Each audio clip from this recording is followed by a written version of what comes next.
Дури за 30% зголемена потрошувачката на гориво на дел од бензинските од граѓаните на соседните држави, потврди денеска премиерот Христијан Мицкоски во својата изјава. Тој посочува дека притисокот врз пазарот е сериозен, но владата засега нема да воведе забрани за точење гориво. Македонија, како што рече, продолжува да снабдува и дел од регионалните аеродроми со керозин.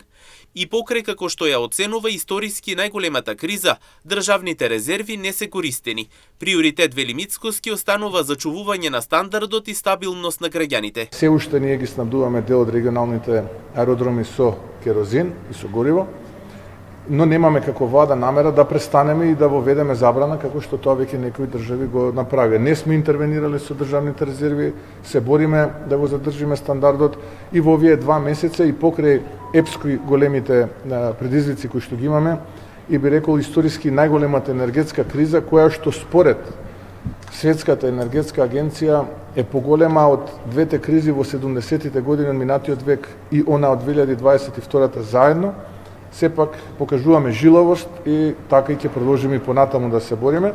Премиерот дополнително истакна дека во моментот не се размислува за намалување на ДДВ на дизел горивото. Како што рече, сега треба да се види која е просечната цена и на безоловниот и на дизелот, пошто ќе се носи одлука на влада во делот на акцизите. Во овој момент не размислуваме за намалување на ДДВ-то на дизел горивото. Акцизите остануваат исти, треба да се види сега во втората половина од април која е просечната цена и на безоловниот и на дизелот, и на тој начин ќе се носи одлука на влада во делот на акцизите.